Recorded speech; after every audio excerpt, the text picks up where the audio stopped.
ಚಿತ್ತಾಪುರದಲ್ಲಿ Basaveshwara charitable trust ಮಹತ್ವದ ಹೆಜ್ಜೆ ಇಟ್ಟಿದೆ. ಬಸವ ಜಯಂತಿಯ ಅಂಗವಾಗಿ ಬಸವ ಭವನ ಮತ್ತು ವಿದ್ಯಾರ್ಥಿನಿಯರ ವಸತಿ ನಿಲಯ ನಿರ್ಮಾಣಕ್ಕೆ ಅಡಿಗಲ್ಲು ಕಾರ್ಯಕ್ರಮ ಶೀಘ್ರದಲ್ಲೇ ನಡೆಯಲಿದೆ.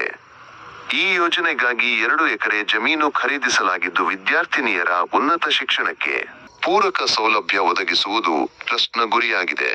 ದಾನಿಗಳ ಸಹಕಾರದೊಂದಿಗೆ ಸಮಾಜಾಭಿವೃದ್ಧಿಯ ಈ ಕಾರ್ಯವೇಗ ಪಡೆಯುತ್ತಿದೆ. ES32 ಕನ್ನಡ ನ್ಯೂಸ್ ವರದಿ. ಅನುಕೂಲ ಪ್ರಕಾರ ಕೊಡ್ರಿ. ಮೊಟ್ಟ ಮೊದಲನೇ ಬಾರಿಗೆ ಬಸವರಾಜರು ಹೇಳಿದ್ರು, ನಾ ಟ್ರಸ್ಟ್ ನಂಬರ್ ಹಾಕ್ತೀನಿ. 17ರಲ್ಲಿ ಶರಣಪ್ಪ ಹೊಟ್ಟಿಯವರು ಅವರ ಆರ್ಥಿಕ ಪರಿಸ್ಥಿತಿ ನನಗೆ ಕೇಳಿದ್ರೆ, ಯಾಕಂದ್ರೆ ಅವರು ನಾವು ಕೂಡ ಒಂದೇ ಕಟ್ಟೆಯಲ್ಲಿ ಕುಂತು ಮಾತಾಡ್ತಿದ್ದೇವೆ. ನಾವು ಕರ್ನಾಟಕ ಜಾಸ್ತಿ ಇರ್ತಿದ್ದೇವೆ. ಅವಾಗ ಮಂಗಳೂರಿನ ಬರ್ತಕ್ಕಂಥ ಸಮಯದಲ್ಲಿ ಗಟ್ಟಿಯಾಗಿ ಕಟ್ಟಿ ಕುಂತು ಹೋಗ್ತಾ ಇದ್ರು. ಆವಾಗಿನ ಪರಿಸ್ಥಿತಿ ಈಗಿಂದ ಚೆನ್ನಾಗಿತ್ತು. ಅವರು ಒಟ್ಟು ಶರಣಪ್ಪ ಅಪ್ಪರ ಹೆಸರು ಮಲ್ಲಪ್ಪ ಇರ್ತದೆ ಗೊತ್ತು ನನಗೆ. ಅವರು ಕೂಡ ಬೊಮ್ಮಳ್ಳಿ ಗ್ರಾಮದಲ್ಲಿ ಹೆಚ್ಚಿನ ಒಂದು ಒಳ್ಳೆಯ ರೈತ ಬಂಧವರಾಗಿದ್ರು. ಇವತ್ತಿನ ಪರಿಸ್ಥಿತಿಯಲ್ಲಿ ಅವರು ಇಷ್ಟು ಜನ 11 ಲಕ್ಷ ಕೊಡ್ಲಕ್ ಬಂದ್ರೆ ಅಂದ್ರೆ ಅದಕ್ಕಿಂತ ಸಾಕಷ್ಟು ಜನ ಕಡುಪಟ್ಟಿ ಹೊಡಿತಾರೆ. ನಾನು ಅದೇ ಹೇಳೋದು, ದುಡ್ಡು ಕೊಡಬೇಕಾದ್ರೆ ಮನಸ್ಸು ಬೇಕು, ಸಮಾಜ ಕಳಕಳಿ ಇರಬೇಕು. ಹೊರತಾಗಿ ಇಷ್ಟೊಂದು ಅವ್ರಿಂದ 100 ಕೊಡ್ತಿದ್ದೇ ಇರ್ತದೆ. ವಿಶೇಷ ನಮ್ಮ ಸಮಾಜದವರು 10ನೇ ಪಾಸ್ ಆದ ತಕ್ಷಣ ನಾವು ಚಿತ್ತಾಪುರ ಕಳಿಸ್ಬೇಕಂದ್ರೆ ಇಲ್ಲಿ ನಮ್ಮ ಮಗಳು ಇಲ್ಲಿರ್ಬೇಕು. ರೊಕ್ಕ ಕೊಟ್ಟರು ಕೂಡ ಚಿತ್ತಾಪುರಲ್ಲಿ ಹಾಸ್ಟೆಲ್ ಇಲ್ಲ, ಹಳ್ಳಿಯಿಂದ ಬರಬೇಕು, ಇಲ್ಲಾಂದ್ರೆ ಅವ್ರ ಮನೆಯಲ್ಲಿ ಮಾಡಬೇಕು. ಎಷ್ಟೋ ಜನ ಹುಡುಗಿಯರಿಗೋಸ್ಕರ ಚಿತ್ತಾಪುರಲ್ಲಿ ಮನೆ ಮಾಡಿದ್ದು ನೋಡಿದ್ದೀನಿ, ಗುಲ್ಬರ್ಗ ಮನೆ ಮಾಡಿದ್ದು ಕೂಡ ನಾನು ನೋಡಿದ್ದೀನಿ. ಹಂಗಂತ ತಪ್ಪಿಸಬೇಕಾದ್ರೆ ನಾವು ಏನ್ ಮಾಡ್ಬೇಕಂದಾಗ ನಾವು ಒಂದು ಹಾಸ್ಟೆಲ್ ನಿರ್ಮಾಣ ಮಾಡಬೇಕು. ಈ ಹಾಸ್ಟೆಲ್ ನಿರ್ಮಾಣ ಮಾಡ್ಬೇಕಂದ್ರೆ ಹಾಸ್ಟೆಲ್ ನಿರ್ಮಾಣ ಮಾಡೋದು ನಾವು ಒಂದ್ಸಲ ಡಾಕ್ಟರ್ ಸಭೆ ತಗೋಬಹುದು, ನಿಮ್ ಕಡೆ ತಗೊಂಡು ಮಾಡಬಹುದು. ಬಂಧುಗಳಿಗಾಗಿ ಈ ಒಂದು ಬಸವ ಭವನ ಕಲ್ಯಾಣ ಮಂಟಪ ಕಟ್ಟುತ್ತಿರುವುದು ನಮ್ಮೆಲ್ಲರಿಗೂ ಹರ್ಷದ ವಿಷಯ. ಹಾಗಾಗಿ ನಾವೆಲ್ಲರೂ ಸಂತೋಷ ಪಡಬೇಕಾಗಿದೆ. ಯಾಕಂದರೆ ಇವತ್ತಿನವರೆಗೆ ನಮ್ಮ ಸಮಾಜದ ಮೂಲಕ ಯಾವುದೇ ಒಂದು ದೊಡ್ಡ ಕಾರ್ಯಕ್ರಮ ಮಾಡಬೇಕು ಅಥವಾ ಇವತ್ತಿನ ಸಭೆಯ ವಿಶೇಷತೆ ಮತ್ತು ವಿಶೇಷವಾಗಿ ತಮ್ಮೆಲ್ಲರಲ್ಲಿ ಕರೆದಿರ್ತಕ್ಕಂಥ ವಿಷಯ ಏನಂತಂದರೆ, ಚಿತ್ತಾಪುರ ಪಟ್ಟಣದಲ್ಲಿ ಒಂದು ಭವ್ಯವಾದ ಬಸವಭವನ ನಿರ್ಮಾಣ ಆಗಬೇಕು. ಬಸವಭವನ ನಿರ್ಮಾಣ ಜೊತೆಗೆ ಒಂದು ಗ್ರಾಮೀಣದ ಭಾಗದಲ್ಲಿರ್ತಕ್ಕಂಥ ನಮ್ಮ ಸಮುದಾಯದ ವಿದ್ಯಾರ್ಥಿಗಳಿಗೆ ವಸತಿ ನಿಲಯನ ಸ್ಥಾಪನೆ ಮಾಡಬೇಕನ್ನೋ ಉದ್ದೇಶದಿಂದ ಈ 2 ಎಕರೆ ಜಮೀನನ್ನು ಚಿತ್ತಾಪುರ ಪಟ್ಟಣದಲ್ಲಿ ಈಗಾಗಲೇ ಖರೀದಿ ಮಾಡಲಾಗಿದೆ. ಅದಕ್ಕಾಗಿ ಇವತ್ತು ಕೆಲವು ದಿನಗಳಿಂದ ಚಿತ್ತಾಪುರ ತಾಲೂಕಿನಲ್ಲಿ ಕೆಲವು ವಿಷಯಗಳು ಚರ್ಚೆ ಆಗ್ತಾ ಇದ್ವು. ಕೇವಲ ಟ್ರಸ್ಟ್ ಮಾಡಿದ್ದಾರೆ, ಟ್ರಸ್ಟು ತಮ್ಮ ಬೇಕಿಂತವರಿಗೆ ಸದಸ್ಯರನ್ನಾಗಿ ಮಾಡಿಕೊಂಡಿದ್ದಾರೆ, ಬೇರೆ ಯಾರಿಗೆ ಅವಕಾಶ ನೀಡಿಲ್ಲ ಅಂತ ಮಾತನ್ನು ಅಲ್ಲಲ್ಲಿ ಕೇಳಿ ಬರ್ತಾ ಇತ್ತು. ಅದಕ್ಕೆ ಆ ಉದ್ದೇಶಕ್ಕಾಗಿಯೇ ಇವತ್ತು ಕೆಲವು ಹಿರಿಯರನ್ನು, ಯುವಕರನ್ನು ಎಲ್ಲರನ್ನ ನಾವು ಸಂಪರ್ಕ ಮಾಡಿ ಇವತ್ತು ಸಭೆಯನ್ನು ಕರೆದಿದೆ.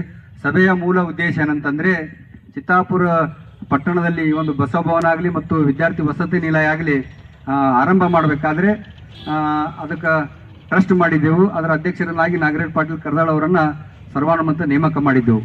ಇನ್ನಿತರರು ಕೂಡ ನಾವು ಕೂಡ ಟ್ರಸ್ಟ್ ಸದಸ್ಯರಾಗ್ತೀವಿ, ನಾವು ಕೂಡ ಸಮಾಜ ಕಾರ್ಯದಲ್ಲಿ ಭಾಗವಹಿಸ್ತೀವಿ ಅಂತಕ್ಕಂಥ ಮಾತನ್ನು ಅಲ್ಲಲ್ಲಿ ಕೇಳಿ ಬಂದಾಗ ನಾವೆಲ್ಲ ಟ್ರಸ್ಟ್ನ ಅಧ್ಯಕ್ಷರ ಜೊತೆ ಚರ್ಚೆ ಮಾಡಿ, ಟ್ರಸ್ಟ್ನ ಸದಸ್ಯರೆಲ್ಲ ಚರ್ಚೆ ಮಾಡಿ ಒಂದು ನಿರ್ಣಯಕ್ಕೆ ಬಂದ ತಕ್ಷಣ ಟ್ರಸ್ಟ್ನ ಸದಸ್ಯತ್ವ ಏನಿದೆ ಅದನ್ನು ಮತ್ತೆ ಪುನರ್ಕರಣ ಮಾಡಬೇಕು. ಜೊತೆಗೆ ಹೊಸ ಸದಸ್ಯರನ್ನ ನೇಮಕ ಮಾಡಿಕೊಳ್ಬೇಕು. ಹೊಸ ಸದಸ್ಯರನ್ನ ಯಾರಾದರೂ ಆಸಕ್ತಿ ಇದ್ದರೆ, ಯಾರಿಗೆ ವೈಯಕ್ತಿಕವಾಗಿ ಒತ್ತಡ ಇಲ್ಲ ಮತ್ತು ಯಾರಲ್ಲಿಯೂ ಕೂಡ ನೀವು ಆಗಬೇಕಂತ ಯಾವುದೇ ಒತ್ತಡ ಇಲ್ಲದ ಕಾರಣ ಮತ್ತೊಮ್ಮೆ ನಾವು ಯಾರಾದರೂ ಟ್ರಸ್ಟ್ನ ಸದಸ್ಯರಾಗಬೇಕು. ಶುಭ ಕಾರ್ಯಕ್ರಮ ಮಾಡಬೇಕಾದ್ರೆ ಯಾವುದೋ ದೊಡ್ಡ ಕಲ್ಯಾಣ ಮಂಟಪವಾಗಲಿ ಒಂದು ಸಭಾಭವನದ ಆಗಲಿ ನಮ್ಮ ಸಮಾಜದಲ್ಲಿ ಇರಲಿಲ್ಲ. ಇವತ್ತು ಬಸವಭವನದ ಹೆಸರಿನ ಮೇಲೆ ಒಂದು ಟ್ರಸ್ಟನ್ನು ನಿರ್ಮಾಣ ಮಾಡಿ ಆ ಒಂದು ಸೇವೆಯನ್ನು ಸಲ್ಲಿಸತಕ್ಕಂಥದ್ದು, ಅದನ್ನು ಶ್ಲಾಘನೀಯ ಮಾಡಬೇಕಾಗಿದೆ. ಅವರೆಲ್ಲರಿಗೂ ಅಭಿನಂದನೆಗಳನ್ನು ಮೊದಲನೇದಾಗಿ ಸಲ್ಲಿಸ್ತೀವಿ. ಎರಡನೇದಾಗಿ ಬಸವಭವನಕ್ಕೆ ಈಗಾಗಲೇ ಒಂದು ಟ್ರಸ್ಟನ್ನು ರಚಿಸಿ ಅದಕ್ಕೆ ಪ್ರತಿಯೊಬ್ಬರಿಂದ 2 ಲಕ್ಷ ರೂಪಾಯಿಗಳ ದೇಣಿಗೆಯನ್ನು ಪಡೆದು ಟ್ರಸ್ಟನ್ನು ರಚನೆಯಾಗಿದೆ. ಅದು ಕೂಡ ಸಂತೋಷದ ವಿಷಯ.